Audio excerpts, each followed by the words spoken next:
I wanted today to speak about 5 reasons why I have decided to leave Australia and move overseas for the time being. Before I go into saying all the reasons, I have to give you a backstory. I moved to Australia 6 years ago as my partner was Australian.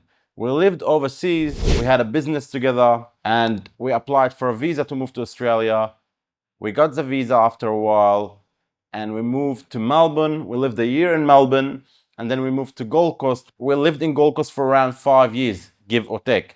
The reasons I'm gonna give are gonna be generally for all of Australia. If you let me know in the comments below if you want me to do reasons why I left Melbourne and moved to Gold Coast and reasons why I've decided to leave Gold Coast after so long. In the time of this recording, I am happy to say that I am an Australian citizen.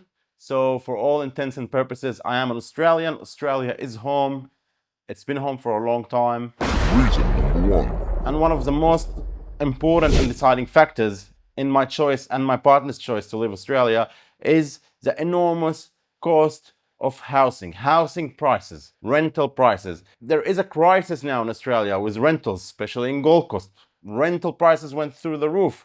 I used to pay for a 2-bedroom apartment $425 a week 3 years ago. Now the prices are north of $800 a week or $900 per week for the same apartment. Mind you, this jump happened in 3 years. It's more than doubled in price, while your wage didn't go up at all. It's stagnant. Cost of living went up as well, which makes this a very tough pill to swallow. You know, you have your 5 years plans, you organize your thoughts, you organize what you want to do, you have a financial plan set. But then the housing prices went to the roof and doubled and tripled. Houses that cost $1 million started selling for $2-3 million. And a lot of people went homeless. When you go to Gold Coast, you see people living with their families in caravans in the park. They can't afford to rent anymore. They can't afford to buy a house. All my friends in their 30s and 40s have to move out. They got kicked out of their rentals. They had to share with randoms. People who have houses had to bring strangers to live with them. And I refuse to cooperate with that. This is not a life that anyone should endure. And the Australian people are known to be just silent. Another part of the reason is the rental laws. The rental laws don't protect you. Up till recently, they could have kicked us every half a year to increase the rent. They changed the rule. They could increase it only every year. But the loophole was that they can kick you out, bring another guy in, another person in, another family in, and increase the rent again. And then they patched this loophole, and now they can increase it only every year. But every year the rent is jumping $100 a week, and no one is controlling it. So after facing 5 years of threatening the real estate agents, threatening us every year to kick us out, we had to fight. We had to threaten the landlord to take him to court, and it wasn't nice. We have to threaten him that we're gonna sue him because it was illegal to kick us out, to increase the rent, stuff like that. It wasn't nice. Every 8 months we'll be on our nerves waiting to see if they're gonna renew our contract or not, and it's hideous. And the amount of people that will go in line to try and find a rental would be ridiculous. 60 people would wait in line to see an inspection for a rental. It was brutal. People were left to be homeless. And I'm not kidding you. This is horrible. And that's in Gold Coast alone, let alone Melbourne and Sydney. So I hope this clarifies the first reason, and you can see me animated and a bit upset, honestly, because it kind of ruined the fabric of the community in Gold Coast. Yeah, and kind of teared friendships apart and made people just leave because they couldn't afford it anymore. And this brings me to Reason number 2. cost of living.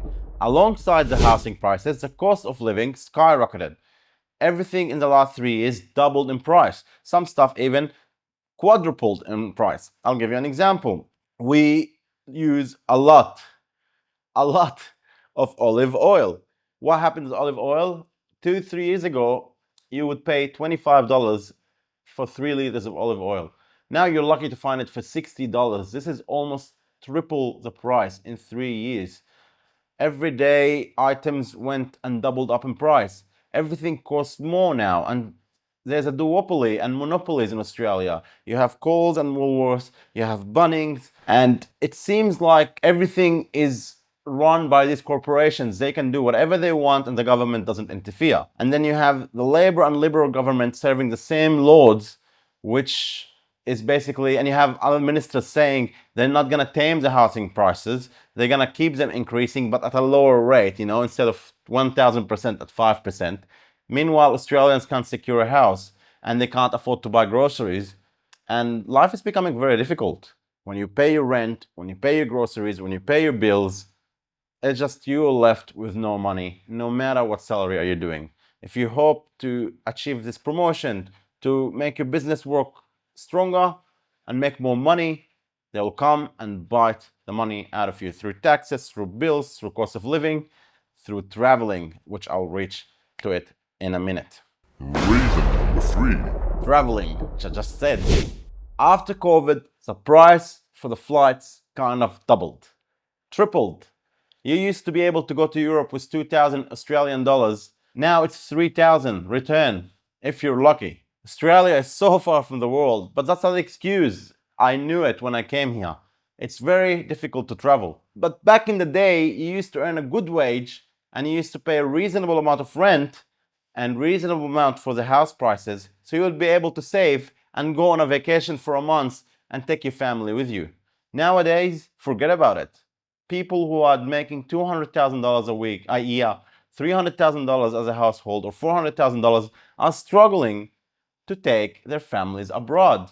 People can't travel. Traveling for me is a must. I love traveling. I am a traveler.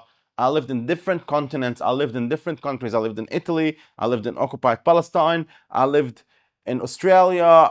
I traveled the whole East Coast. I love to travel. So if you take this away from me, this is a big no for me. And you're gonna just take me out of the country. Another thing is domestic traveling is so expensive. Again, we're talking about duopolies. They take advantage of people. There's no competition. It's so far. You don't have, even your low-cost flights cost hundreds of dollars just for an hour of flight. It's just all around you. It suffocates you and makes you think, why would I stay here?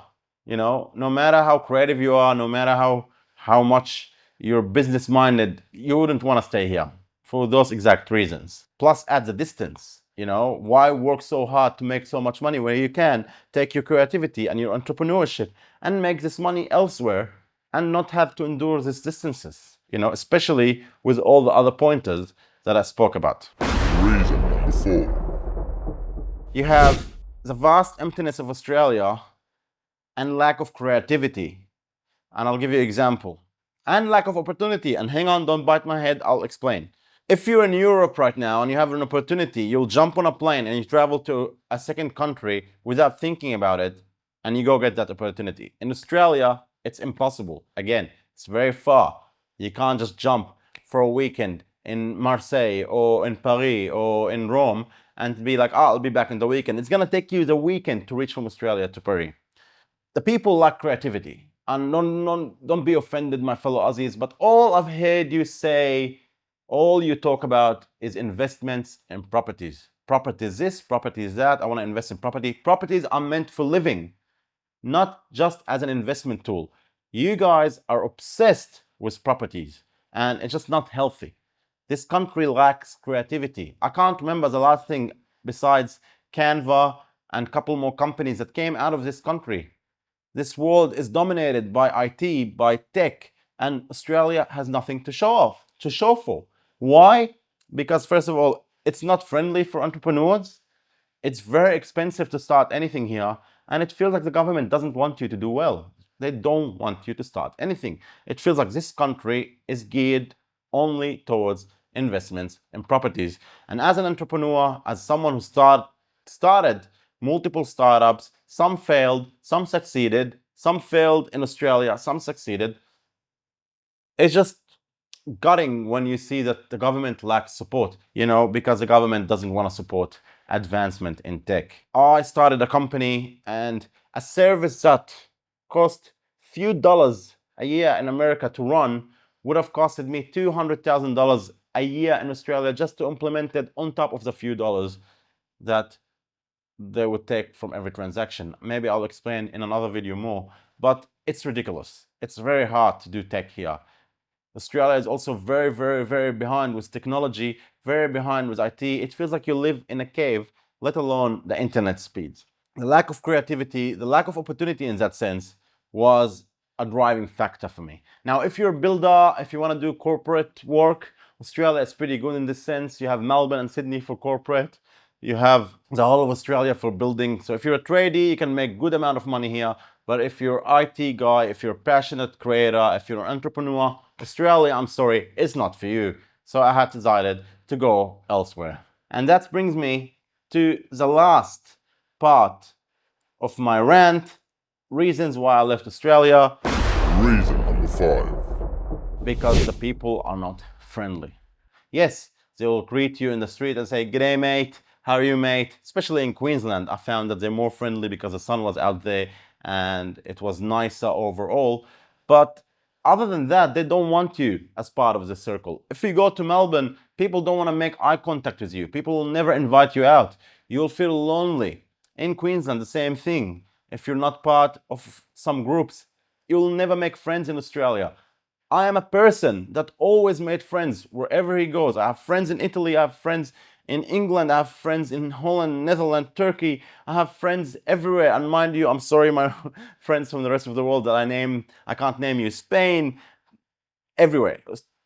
Australia, for some reason, I struggle to make friends. It's almost impossible. Even if you put a lot of effort in it, it's hard. It's hard, guys. It's hard. I don't know why Australians are so unfriendly. They don't want to make friendship. They're happy to be alone. They're happy to just watch the TV series and movies. But yeah, making friendships here, if you don't know anyone or if you're not part of communities, is very difficult. So I'm a person who is an extrovert, who likes to meet a lot of people. This is one of the most important reasons why I left. Loneliness, lack of friendships create loneliness. People are usually busy and it gets very lonely and boring. All right, the rant is over. These are the reasons why I've decided to leave Australia. And now I have left, my partner have left with me and we're traveling. I'll make a video soon to show you where we are at the moment. Please don't forget to subscribe to my channel and let me know in the comments if you want me to make a video about top 5 things I love about Australia. Leave a comment down below. Let me know what you think. Do you agree with my stance? Do you think I'm crazy? Tell me what your thoughts and I hope to catch you in the next video.